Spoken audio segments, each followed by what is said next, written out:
pada kesempatan ini kami ada video. Ini mungkin kita bisa lihat bersama-sama tentang kegiatan Pekan Imunisasi Dunia dan tentang vaksin measles dan rubella. Adalah cara paling aman untuk melindungi anak-anak dari penyakit yang dinilai sebagai bahaya. Faktanya, diciptakan dari 200 tahun lalu, vaksin telah menyelamatkan dari banyak nyawa daripada invasi medis lainnya dalam sejarah. Setiap tahun, vaksin mencegah jutaan anak tertular penyakit yang dapat mencegah seperti difteri, tetanus, campak, rubella, dan polio. Pandemi COVID telah mempengaruhi upaya Indonesia untuk memberikan imunisasi tinggi kepada setiap anak. Di Indonesia, hal ini menyebabkan 800.000 anak berisiko tertular penyakit yang dapat dicegah dengan vaksin. Saat kita memperingati Pekan Imunisasi Sedunia, kami mengimbau setiap orang tua untuk menuliskan kartu imunisasi anak dan mengunjungi fasilitas kesehatan setempat.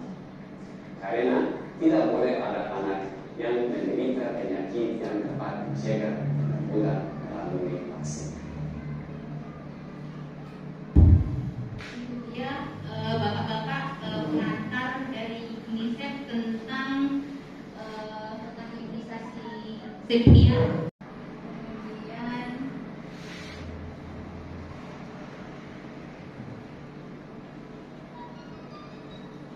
Measles and congenital rubella syndrome, two highly contagious viral diseases that cause death and disability. Spreading rapidly through airborne droplets from an infected person's nose and mouth, infecting as many as 16 healthy but non-immune people. Ini adalah gambaran tentang penyakit rubella. Jadi dia menyebarnya itu melalui droplet. Jadi dari awal more than 95% of all target Asian children are covered with 2 doses of the easily available, inexpensive vaccines for measles and rubella. No child should suffer a time-borne disease as easily prevented as measles. No pregnant woman should lose their unborn child due to the virus as abnormal as rubella. Women should be born without ailment or loss of hearing owing to a tragedy as illness as enteroviral infection.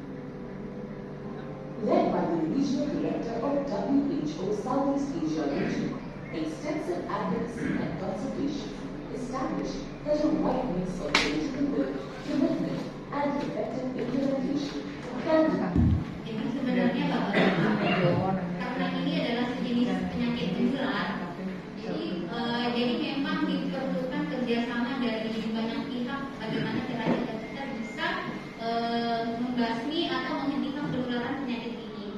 WHO itu mencanangkan pada tahun 2023 rubella itu sudah bisa dimusnahkan dari muka bumi. Nah, itulah makanya salah satu kegiatan dari Pekan Imunisasi Sedunia ini adalah kita memberikan vaksin MR, measles rubella ini. Nah, itu dia makanya jadi tidak bisa hanya dari kami saja. Jadi memang perlu bantuan dari termasuk dari bapak-bapak dan ibu pada yang hadir pada kesempatan ini. Maksudnya kita harus bekerja sama memang bagaimana caranya agar target ini bisa tercapai. Mungkin bapak-bapak dan ibu-ibu ini tidak terlalu banyak mendengar kasus rubella itu apa sih gitu kan, kayaknya nggak parah deh, kayaknya kita tidak sembunyi COVID. Kalau COVID kan memang semua orang tahu gitu kan. Cuman kalau yang dampak dari MR ini, measles, dampak dari rubella ini dampaknya apa ya kan, dia pelan aja beritanya karena dia tidak banyak diangkat dia. Tetapi sebenarnya kasus itu sangat banyak di antara kita. Kalau yang rubella ini kalau pada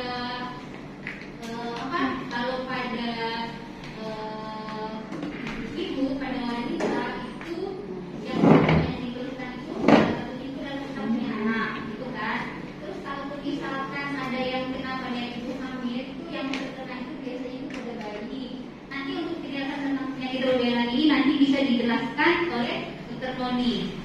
Kita lanjut lagi ya untuk Asia, the goal of eliminating measles and controlling rubella and congenital rubella syndrome (CRS) by 2020 was set. In 2014, this goal became a flagship priority. The next step was to make the elimination effort operationally feasible. Across the region, immunization, surveillance, laboratory support, outbreak preparedness, and other support and linkages services had to be geared up for the challenge. WHO provided.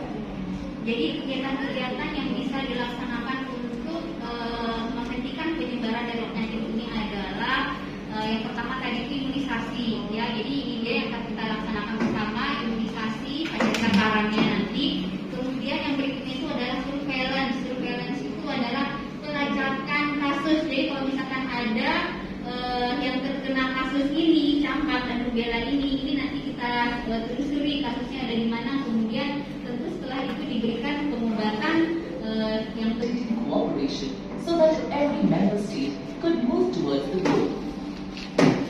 All countries in the WHO Southeast Asia region now have a National Immunization Technical Advisory Committee and the National Verification Committee for Measles and Rubella. The intensive efforts of WHO CRO, working closely with each member state, as well as government and partner agencies, facilitating regional cooperation with efforts have started to bear fruits. Between 2017 and 2019, 5 member states have successfully eliminated measles and 6 have met the partial goal of controlling rubella.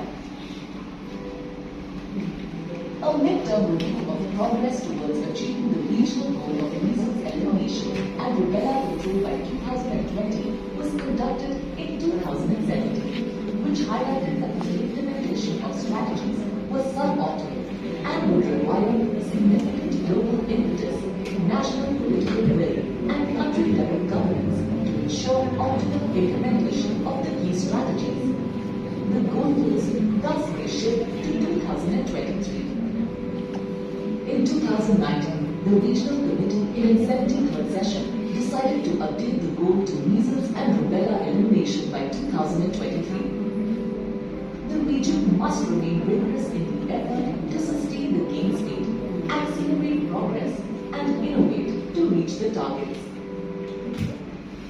Nah, Bapak-bapak dan Ibu, karena memang targetnya seperti tadi saya sebutkan pada tahun 2023 diharapkan kita sudah bisa memulihkan penularan dari penyakit measles dan rubella ini. Jadi memang kita perlu mempercepat kegiatan-kegiatan yang seperti tadi saya sebutkan, yaitu imunisasi dan surveillance penyakit.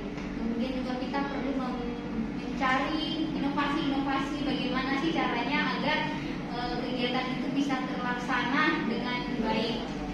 Nah, kemudian tentu dampaknya itu adalah agar anak-anak kita ke depannya itu bisa tumbuh dengan sehat, generasi ke depannya itu juga tidak terkena measles dan rubella. With support from WHO, donors and partners, and commitment from the member states, the new horizon will not.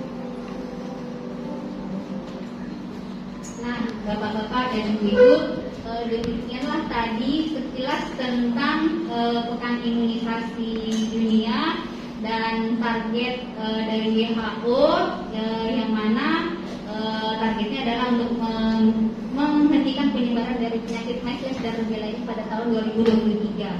Nah, sekali lagi di sini kami mengharapkan bantuan kerjasama dari Bapak-bapak dan Ibu untuk ikut menyukseskan kegiatan ini.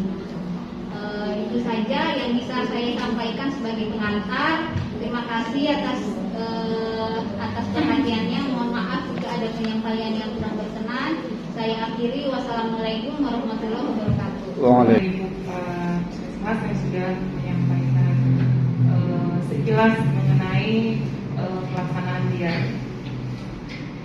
Kemudian kita lanjutkan dengan acara yang ketiga, yaitu penyampaian beberapa materi terkait dengan kebijakan program imunisasi, dan yang terpenting adalah mengenai apa itu campak dan rubella yang akan disampaikan oleh Dr. Noni Masriadi.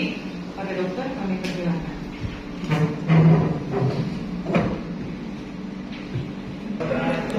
Selamat pagi Ibu atau Bapak sekalian. Perkenalkan, saya Dr. Noni Masriadi. Kebetulan pagi ini saya dapat jatah untuk memberikan sebuah materi tentang apa itu campak dan rubella. Mungkin bisa aja langsung dari slide-nya. Baik, ini merupakan kebijakan program imunisasi pelaksanaan kampanye introduksi measles dan rubella. Baik, itu apakah itu campak? Campak ini merupakan suatu penyakit yang disebabkan oleh virus, di mana virus ini dia menginfeksi melalui cara dengan droplet yang telah disampaikan oleh kampus kita tadi. Droplet ini dia merupakan petikan dari air ludah kita, yang mana itu keluar saat kita berbicara atau saat kita sedang berkumpul-kumpul. Virus ini dia keluar dari mulut kita, kemudian menginfeksi pasien-pasien atau anak-anak kecil. Jadi dia itu ditandai dengan 3 stadium. Yang pertama itu ada stadium inkubasi, prodromal, dan erupsi. Virusnya itu sendiri merupakan bagian dari virus myxovirus Viridae measles, di mana ini dapat menyebabkan komplikasi-komplikasi nanti ke pasien atau kepada penderita, di mana dia lebih sering menyerang kepada peradangan pada otaknya bisa, kemudian kepada paru-paru, kemudian radang pada telinga, kemudian dia bisa menyebabkan diare, dan karena diare yang terus menerus ini bisa menyebabkan dehidrasi pada penderita, yang dimana dehidrasi tersebut bisa menyebabkan kematian kepada penderita.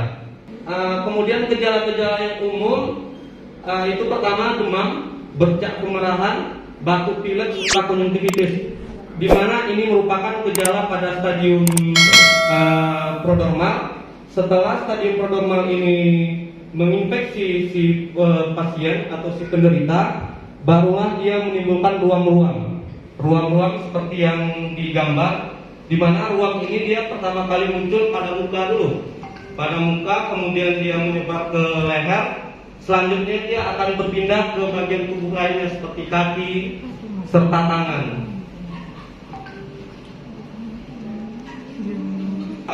Perjalanan dari virus ini tadi menginfeksi sampai timbullah gejala, di mana virus ini pertama kali menginfeksi si penderita, dia akan diam dulu di bagian nasofaring. Nasofaring itu adalah bagian dari rongga tenggorokan di bagian belakang, di mana ketika penderita terinfeksi virus ini, dia tidak akan langsung menimbulkan gejala.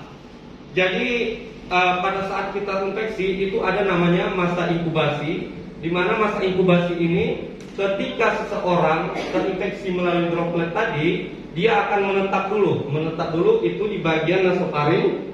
Kemudian dia di situ akan bereplikasi menjadi lebih banyak. Kemudian barulah muncul gejala tadi, gejala-gejala seperti demam, batuk, kemudian ada gejala-gejala konjungtivitis lainnya. Kemudian setelah terjadi masa inkubasi tadi, barulah muncul masa prodromal. Masa prodromal itu terjadi sekitar 1-2 hari, sampai 4 hari, kemudian barulah muncul ruam seperti yang digambar tadi. Kemudian dia akan menyebar ke bagian limfatik dan menyebar ke pembuluh darah lainnya, sehingga dapat menyebabkan komplikasi ke bagian-bagian tubuh lainnya. Nah, ini adalah gambaran dari karakteristik campak itu sendiri, di mana virus itu menular melalui pernapasan dari droplet tadi. Kemudian virus tumbuh di belakang tenggorokan, kemudian bisa di paru-paru juga, baru muncul gejala tadi. Kemudian orang yang terinfeksi tadi langsung demam, kemudian yang diikuti dengan batuk, pilek, serta mata merah atau konjungtivitis tadi. Kemudian yang di sini ini adalah gambaran dari virus campak yang dilihat dari mikroskop elektron, di mana itu adalah mikroskop yang dapat melihat virus tersebut tadi dari bagian terkecilnya. Kemudian kenapa penyakit campak ini berbahaya? Karena penyakit campak ini dia dapat menyebabkan sakit yang berat, yaitu bisa menyebabkan kematian. Jadi penderita yang terinfeksi oleh virus ini, dia dapat menyebabkan penderitanya itu malas untuk makan, tidak mau makan, sehingga dapat menyebabkan penurunan gizi pada si penderita, terjadilah gizi buruk. Kemudian karena penderita tidak mau makan juga, stamina atau kekuatan dari si penderita ini melemah, sehingga dapat menyebabkan dehidrasi juga, diare, kemudian bisa menginfeksi ke bagian-bagian yang lainnya. Salah satunya itu adalah ke organ paru, di mana dia dapat menyebabkan pneumonia. Pneumonia ini dia merupakan suatu penyakit di mana seseorang yang menderita pneumonia ini dia memiliki gejala seperti batuk yang terus-menerus, kemudian disertai dengan demam. Kemudian apabila di ronsen atau dilakukan foto di bagian parunya terdapatlah gambaran seperti ini. Seharusnya di paru bagian sini terdapat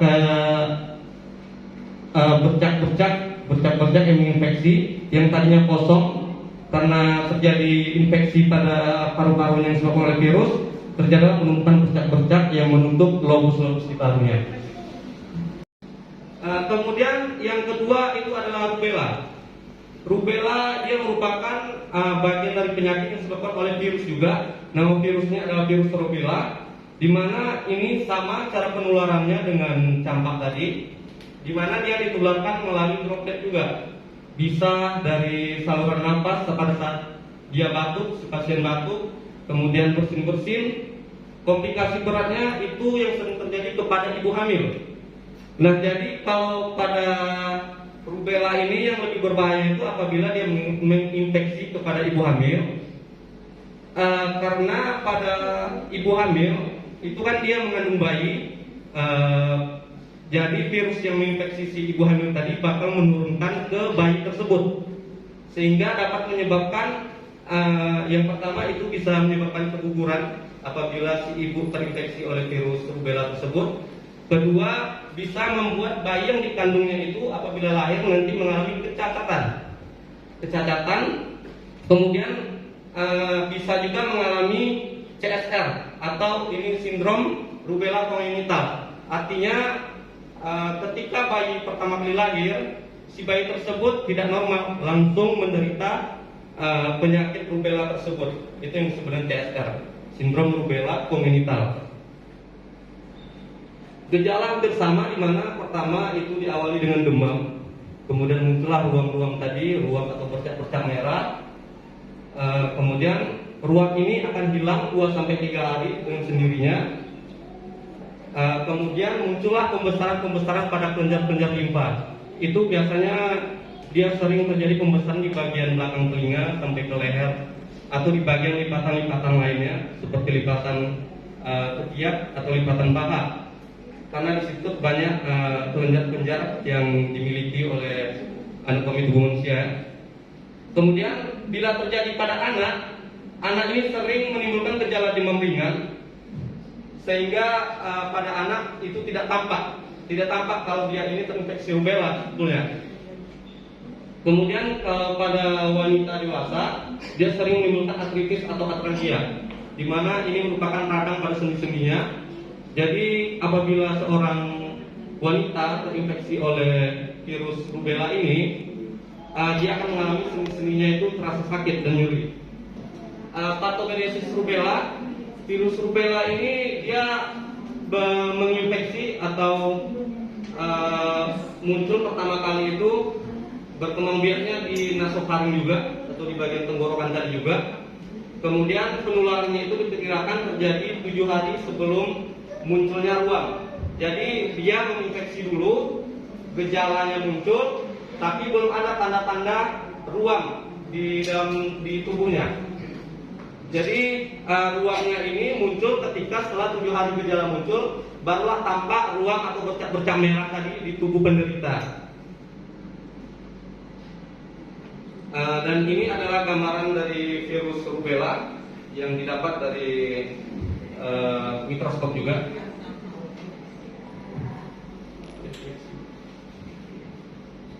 Kemudian apa itu CSR atau CRS, congenital rubella syndrome, yang mana ini terdapat kecacatan pada bayi yang baru lahir.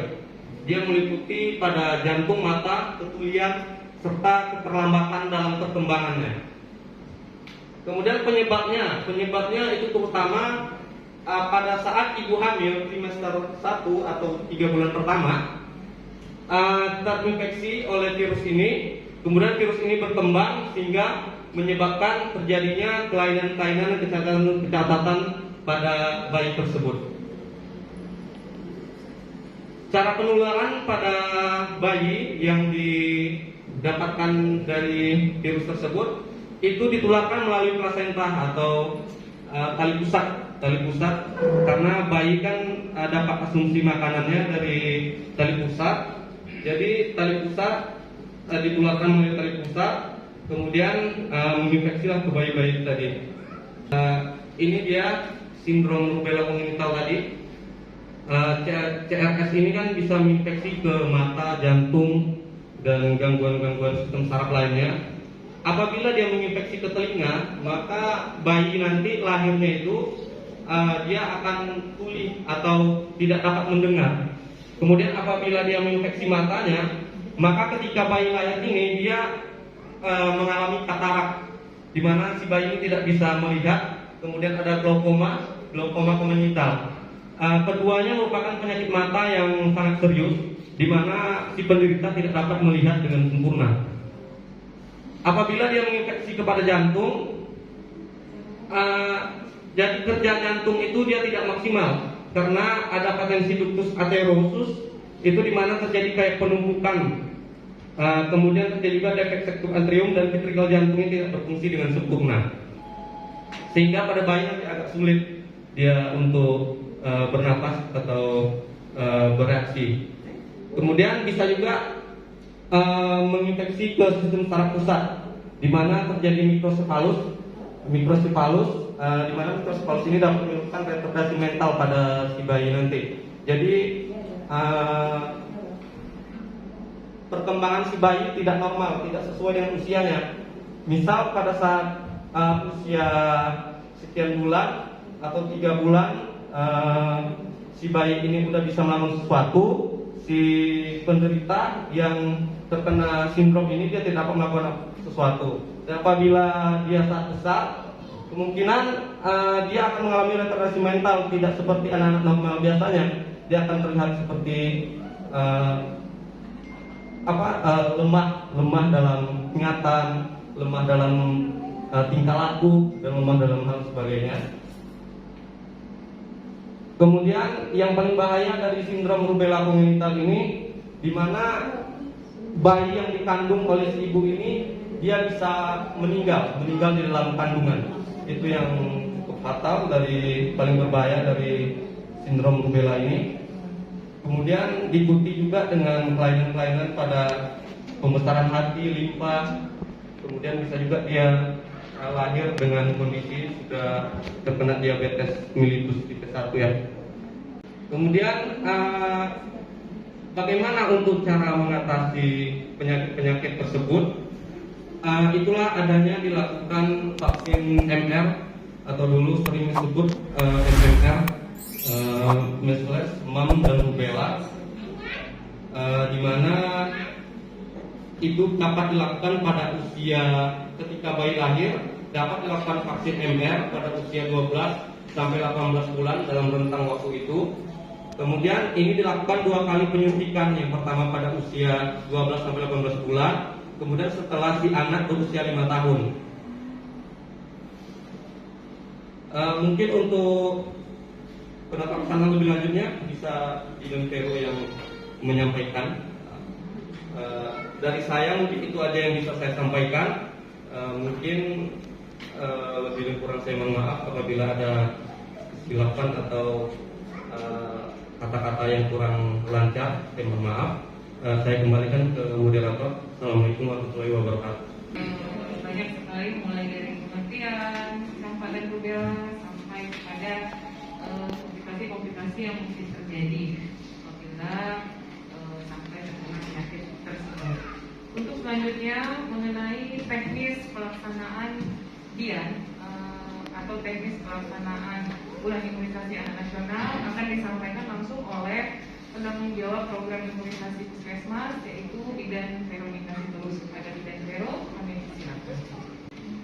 Selamat pagi, terima kasih kepada Bapak Ibu, Bapak Ibu dan Dokter serta Ibu-Ibu dan Bapak-Bapak. Terima kasih atas kesempatannya dikasih waktu kita untuk bertemu hari ini ya Bu. 16 tahun ya. Jadi kegiatan ini diberikan waktu itu selama 1 bulan. Jadi waktu kita dari 18 Mei sampai 18 Juni Bu. Jadi sebelum kesepakatan yang kita tentukan nanti saya buat jadwal. Saya sebelum itu mau menanyakan ini Bapak Ibu yang dari SD sama SMP untuk kegiatan anak-anak yang akan ujian. Saya belum terima sih Bu, maksudnya saya tanyakan dulu kepada Bapak Ibu. Itu mulainya kapan ya Pak? Jadi maksudnya jangan nanti saya baca pokoknya orang Bapak Ibu lagi ujian, maksudnya makan mengganggu gitu kan. Jadi saya tanyakan itu ke Bapak Ibu.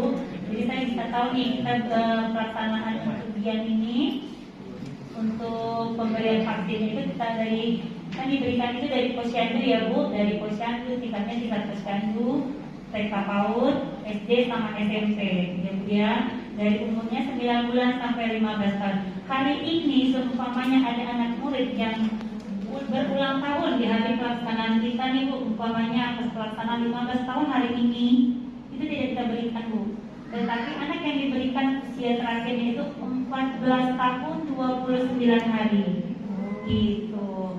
Jadi yang lewat sehari ataupun yang yang sudah lewat sehari itu tidak bisa diberikan. Jangankan lewat sehari ya Bapak Ibu, yang pas saat ini aja 15 tahun tidak kita berikan ya. Iya benar Bu. Jadi sebelumnya kalau saya boleh tahu apanya untuk ujian anak-anak Bu, apa saya dengar yang kelas 6-nya tanggal 9 sama tanggal 15 katanya Bapak Ibu, gimana? 11 Kak. Kelas 6 tanggal 11. Habis lebaran ya Bu, berarti tanggal 9 ya? Itu tanggal berapa ya Bu?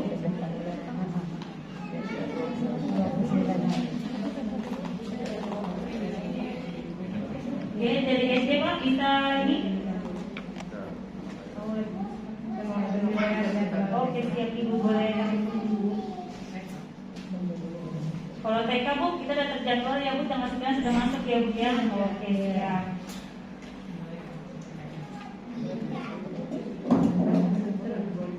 Iya benar Bu, 14 tahun 29 hari ya Bu. 11 sampai 18 Mei. 11 sampai tanggal 11 sampai 18 Mei ya Pak. Itu untuk anak kelas berapa ya Pak? Apa yang Ini mau kelas 6 sama kelas 9. Oh, kelas 9 Pak. Ujian susulannya 19 sampai 24 Mei. Susulannya berapa Pak? Susulannya 19 sampai 24 Mei. Itu yang untuk kelas 1 sampai kelas 5 ya Pak? Nah, bukan, masih kelas 6. 6 ada susulan. Oh, ada susulan. Oke, siap Pak.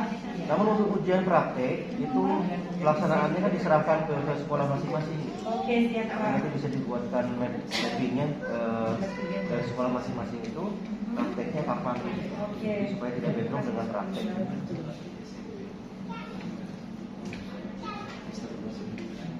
Jadi tanggal 11 sampai tanggal 18 sama dengan kelas 6 seperti itu juga ya Bapak Ibu? Ini kelas 6 sampai kelas 9. Oke, sama ya Pak, kalau sampai kelas 1 ini juga Pak? Tanggal yang sama sampai kelas 5. Untuk kelas 6 itu Siap Pak. Yang untuk kelas 1 sampai kelas 5 nya Pak? itu Juni ya. Jadwalnya kan Mei sampai Juni ya. Oke, siap Bu. Pertengahan. Pertengahan.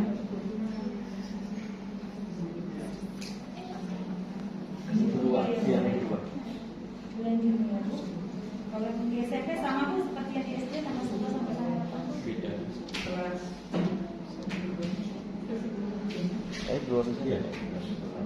Sama pertengahan ya Bu. Yang kelas 3-nya tanggalnya. Oh, siap Bu.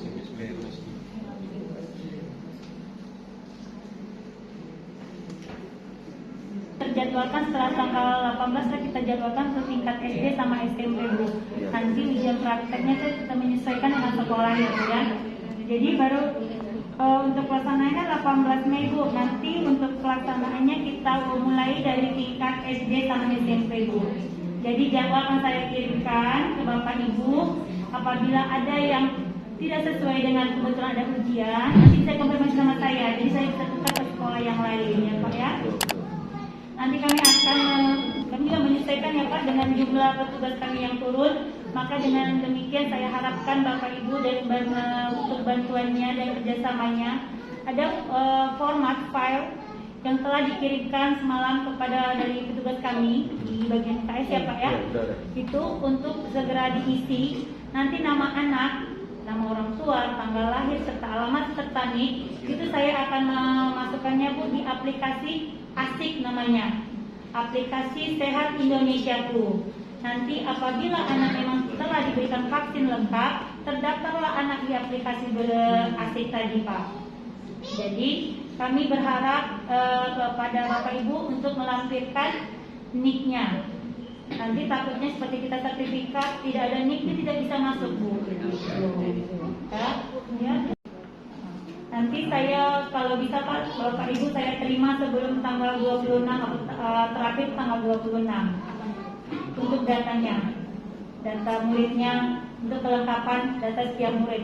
Karena nanti takutnya tanggal 27 itu sudah diterima sama Dinas Kesehatan untuk kebutuhan vaksin kita Bu. Jadi kalau umpamanya datanya sudah didapat nih Bu, saya nggak bisa nih umpamanya di SD 1 saya nggak bisa nih menyantumkan berapa kebutuhan vaksin di SD 1. Nanti sedangkan yang saya terima seumpamanya di SD 1 50 Bu, sedangkan yang belum memberikan 10 orang lagi, jadi otomatis kebutuhan vaksinnya berkurang. Jadi intinya Bu, data yang saya pakai, yang saya minta itu untuk kebutuhan aplikasinya yang untuk dilampirkan di data ASIK tadi, dan untuk kebutuhan logistik dan kebutuhan vaksinnya nanti itu di lapangan. Kebetulan kasus kita agak meningkat di masa pandemi 2 tahun ke depan ini Bu, makanya untuk saat ini diberikanlah umur 9 bulan sampai 15 tahun ya. Jadi Bapak Ibu kami harapkan dukungannya dan kerjasamanya, semoga kegiatan ini ada dukungan dari orang tua juga ya Bu, dan kondisi anak kita pun tidak sakit. Karena kan mau lebaran ya Bu ya, setelah lebaran mana tahu ya kan Bu, kondisinya mudah-mudahan dijaga dengan baik. Saya harap Bapak Ibu kerjasamanya. Dari TK, PAUD, SD, atau SMP yang ingin menyampaikan pertanyaan atau mungkin masukan, untuk pertama kami buka tiga orang tua. Ya Bapak, ada lagi? Baik sambil dua. Baik sambil menunggu kita Bapak dulu ya.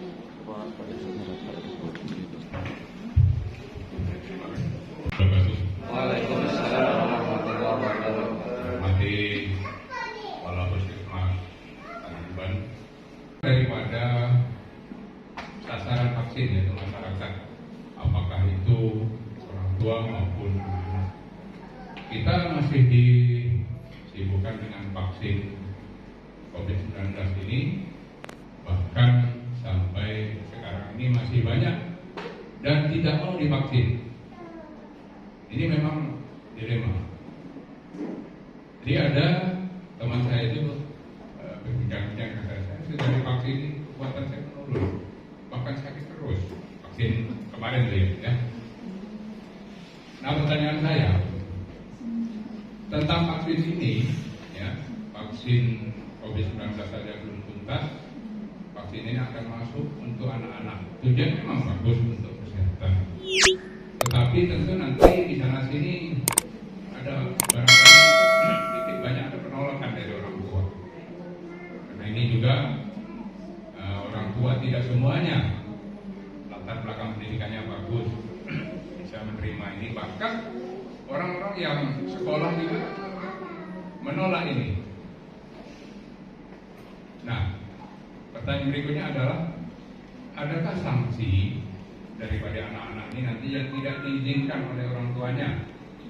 Karena kalau di COVID-19 kemarin anak-anak atau radio, karena masyarakat kita sekarang tidak mau dengar radio lagi, ya. Jadi itulah saran dan pendapat saya agar untuk langkah awal ini disosialisasikan dulu, karena masyarakat alergi sekarang nih dengan namanya vaksin. Ya, Bapak Ibu, karena saya rasa sekian.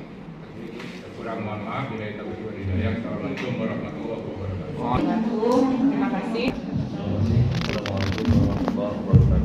Waalaikumsalam. Terima kasih. Yang pertama untuk jadwal, ini memberikan informasi kepada UPO khususnya yang mengkoordinir bidang ini. Untuk SD 10 kan belum ada kelas 6, jadi mungkin bisa diawali dari SD 10. Mungkin yang SD dan sekolah lain kan sudah melaksanakan ujian, ya. Jadi di SD 10 tidak mengganggu.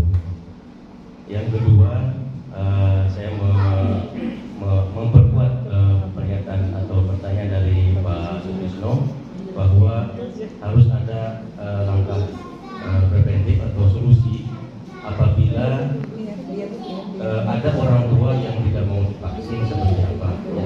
Edukasinya itu seperti apa, apakah nanti puskesmas membuat sebuah video atau seperti apa lah ya teknisnya yang akan di-share kepada sekolah untuk edukasi awal bahwa ini sangat penting dan memang dampaknya seperti apa. Seperti yang diketahui Pak seperti tadi, memang setelah divaksin ada yang malah imunnya turun dan sebagainya gitu kan. Mungkin itu menjadi salah satu dasar nanti orang tua makin tidak mau divaksin gitu. Jadi mungkin ini harus ada edukasi awal atau memperkuat bagaimana materi Pak Dokter, ya. Ini agak sedikit mengunggah perasaan dan karena saya perhatikan dari materi penyebarannya kan di ibu hamil, ya. Jadi kami sebagai kaum Adam bukan penyebar, ya kan, karena kami tidak hamil gitu kan. Nah, bentuk penyebaran dari kaum Adam ini seperti apa supaya kami kan juga waspada, betul, ya, karena kan jangan sampai lengah nih gitu kan. Dan apakah ini dirasakan juga oleh orang dewasa gitu kan. Kalau misalkan yang dewasa tadi kan ibu hamil, wanita dewasa melalui kehamilannya dan diturunkan. Jadi alhamdulillah kalau kami kan tidak melahirkan dan tidak hamil nih, jadi kami tidak menularkan. Itu yang pertama. Tetapi kan kondisi lain, apakah virus ini tetap disebarkan ke laki-laki atau perempuan, atau virus ini berjenis laki-laki nih khusus gitu kan. Nah, ini kan kita harus juga tahu informasinya sebagai dasar kita juga menginformasikan kepada wali murid dengan guru-guru kita lah yang ada minimal di instansi kita seperti itu. Mungkin itu saja pertanyaannya. Terima kasih. Waalaikumsalam warahmatullahi wabarakatuh. Dijawab dulu dari Pak Puskesmas.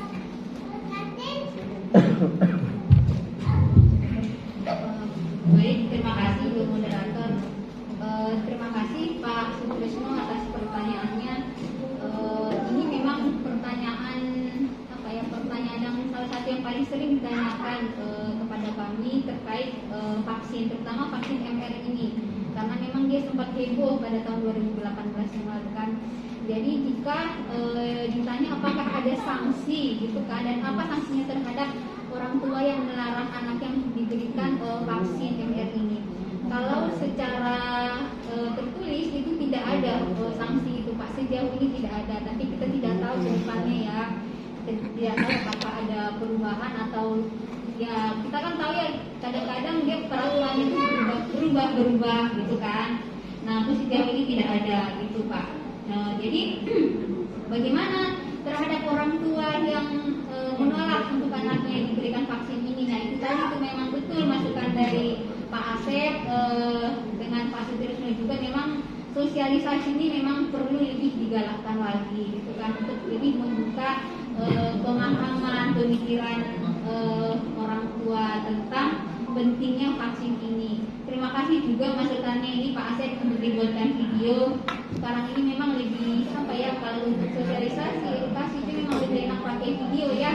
Jadi lebih apa, kita nontonnya itu nggak ngantuk ya, mungkin lebih masuk ininya pesan-pesannya. Insya Allah ini akan kami buat nanti videonya setidaknya sampai sebelum hari H kita pelaksanaannya itu nanti sudah kami buat videonya. Nah, itu saja yang bisa saya jawab. Untuk yang berikutnya baik, mengenai pertanyaan tentang materi yang rubella dan campak tadi, sebetulnya setiap orang bisa terinfeksi oleh virus rubella atau campak ini. Dia menginfeksi terutama itu dari droplet tadi. Droplet tadi percikan air liur kita ketika kita batuk atau bersin, atau bisa juga ketika kita sudah terinfeksi virus yang didapat. Virus ini kan ada di berbagai wadah, bisa itu dari benda-benda. Jadi ketika virus ini berada di suatu benda, kemudian benda tersebut tersentuh oleh kita, tanpa sengaja tangan kita ini pada dasarnya umumnya kan sering memegang hidung tanpa sengaja, atau ketika kita makan kurang dalam menjaga kebersihan, tanpa sengaja virus itu sudah mulai menginfeksi ke bagian tubuh kita. Setelah virus ini menginfeksi tadi, dia kan tidak langsung menimbulkan gejala, Bapak Ibu.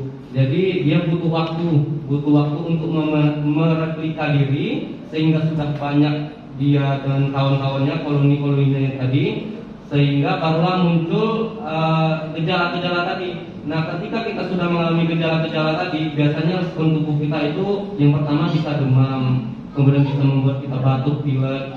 Ketika kita batuk ini tadilah dropletnya itu keluar dari mulut kita dan menyerang ke siapapun yang ada di hadapan kita tadi, baik itu laki-laki, ibu hamil, anak-anak. Jadi semua bisa terinfeksi. Cuman tadi itu terkhususkan kepada ibu-ibu hamil, karena mereka yang paling rentan, gitu ya Pak. Yang paling rentan karena imunitas juga kan, ditambah ibu hamil, dia ada 2 orang yang yang ada satu yang dikandungnya, satu lagi untuk diri dia sendiri. Gitu aja. Kemudian intinya virus ini dia dapat menginfeksi jenis kelamin apapun, baik itu laki-laki maupun perempuan, mau itu anak-anak ataupun remaja, semua bisa. Kembali kepada kebersihan seseorang ini, maka dia bisa menjaga kebersihan yang baik atau tidak. Kalau dia tidak, maka gampang terinfeksi virus tersebut. Begitu aja Bapak, semoga bisa membantu pertanyaan dari Bapak tadi. Apabila ada yang belum jelas, boleh ditanyakan lagi. Terima kasih. Saya tambahin lagi dong. Jadi intinya Pak Asep tidak usah cemburu gitu loh. Kami kok nggak ada. Tenang, semua bisa terima. Jadi inilah sebenarnya ini poinnya di sini nih, yang perlu kita stressing. Terkadang kita tidak merasa kita tuh membawa atau kita terkena, gitu kan? Tapi dampaknya itu adalah orang-orang di sekitar kita. Nah, tadi kan misalkan nih Pak Asep nih, saya laki-laki, saya tidak akan terkena, saya tidak terkena dampak. Tapi kan maaf nih Pak Asep ya, saya jadikan Pak Asep jadi contoh nih. Tapi kan tidak sadar, kadang-kadang kita nggak ngeh gitu loh, cuma demam biasa aja, nggak parah gitu kan. Tapi kan nggak sadar kalau ternyata kita tuh membawa. Habis itu mungkin kita jalan-jalan entah ke pasar atau ke Prima Indah, di situ ada bersinggungan atau bersentuhan dengan ada ibu hamil di situ, atau mungkin kita ngobrol, kita kenal gitu, nggak sengaja kita yang menjadi, kita menularkan ke beliau. Itu loh yang sebenarnya poinnya di situ. Jadi sebenarnya di situ makanya sasaran ini semua, laki-laki, perempuan, anak laki-laki, anak perempuan itu tidak dibedakan jenis kelaminnya. Kenapa? Untuk mencegah hal-hal yang seperti itu. Itu dia sebenarnya. Bagaimana dengan Bapak Sutrisno apakah masih ada yang ingin ditanyakan? Lanjutan? Tolong sedikit aja. Boleh Pak, banyak juga boleh. Jadi informasi juga sebagai bahan informasi juga kepada yang ada di sini, bahwasannya nanti mungkin hasil juga yang berkaitan dengan insya Allah kita bantu untuk up di Bintan Channel. Kita ketahui bahwa Bintan mempunyai Bintan TV, yaitu Bintan Channel, salah satunya saya di sana. Jadi ini sebagai program sinergi antara Dinas Pendidikan dengan Dinas Kesehatan. Nah, itu juga ibu bapak yang mempunyai program tertentu dari TK ke PAUD sampai SMA, nanti bisa juga di-up di Bintan Channel tersebut, ya, sebagai salah satu wadah informasi yang akan di-launching mungkin sama Bapak Bupati, Bupati sebagai sarana ya informasi namanya Bintan Channel. Terima kasih. Saya nyambung lagi nih, saya sebenarnya sampai nyambung dari Pak Asep nih, bapak-bapak dan ibu-ibu. Jadi alhamdulillah kita sudah ada Bintan Channel. Jadi bapak-bapak, ibu-ibu jangan lupa like dan subscribe ya Pak Asep ya. Gitu.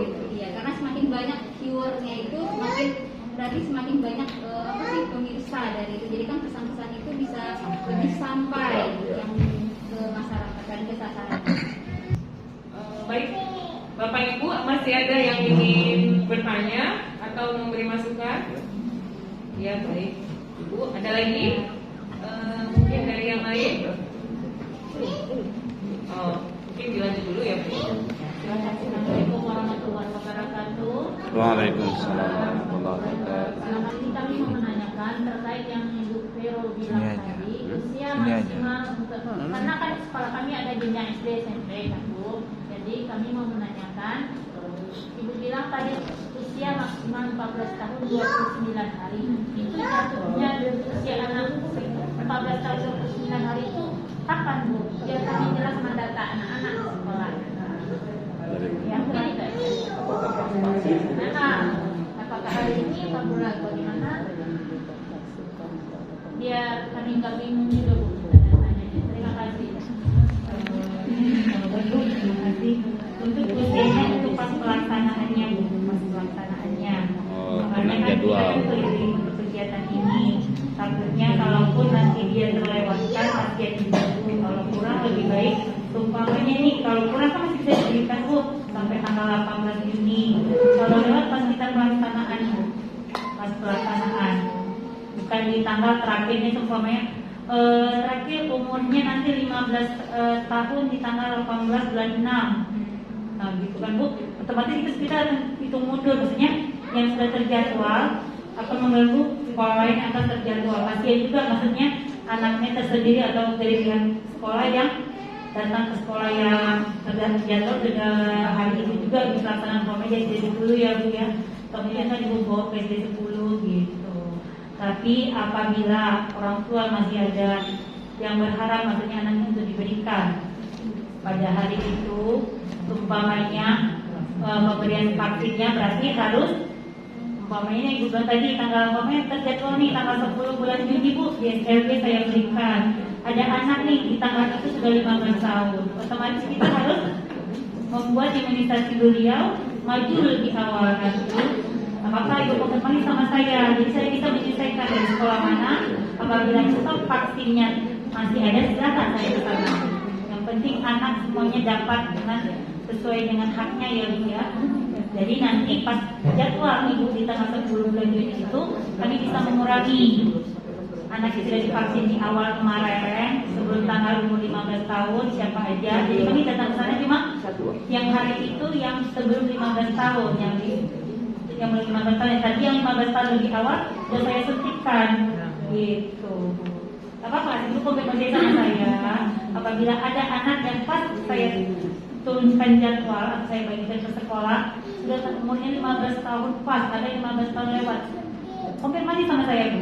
Apabila nanti setelah pelaksanaan saya di sekolah lain vaksinnya masih ada, saya bisa turun lagi ke sekolah yang bersangkutan yang melakukan ke saya. Gitu. Terima kasih Bu. Kita ingin bertanya dari sayap kiri. Ya, ini kita ada sayap kiri, sayap kanan, sama pandang lurus saya. Dari sini masih ada ibu-ibu? Tidak ada? Pas, alhamdulillah. Dari sebelah kanan? Pas, alhamdulillah. Dari hadapan depan saya, ada yang ingin ditanyakan lagi? Sudah pas? Alhamdulillah. Oh, ternyata ada. Nyelip tadi, nggak nampak. Baik, silakan ibu.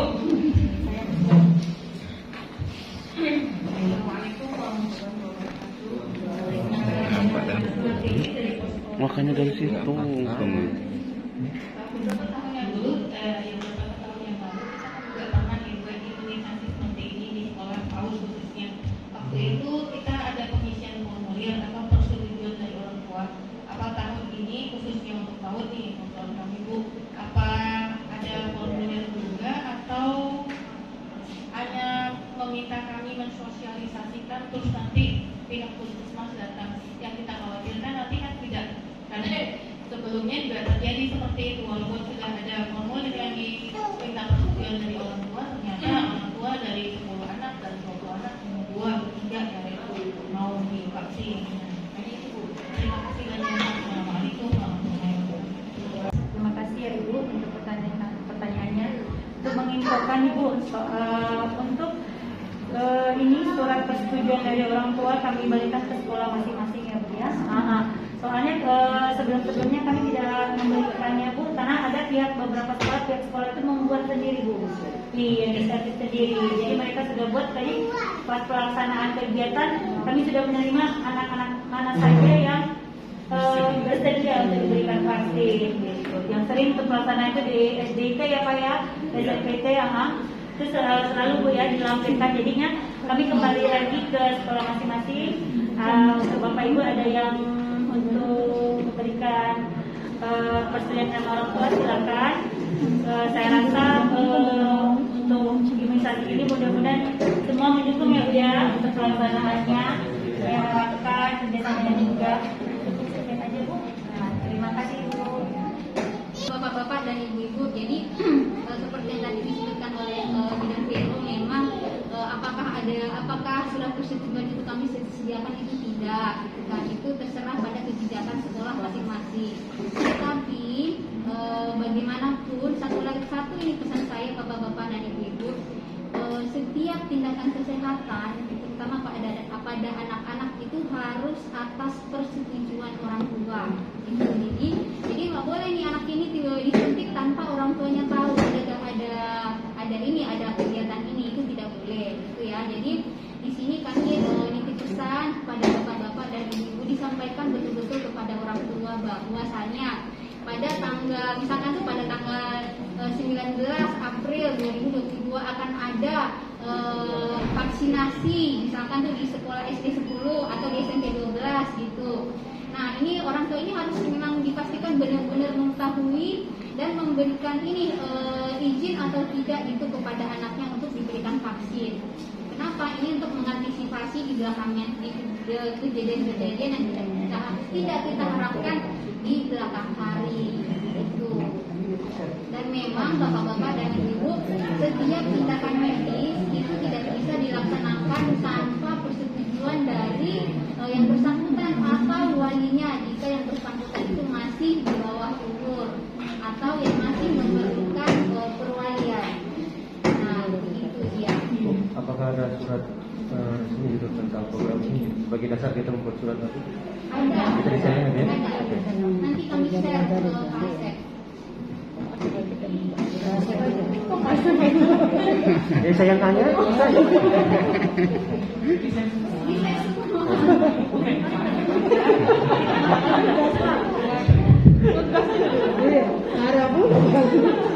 Bisa semua Bu, tenang. Puasa aja.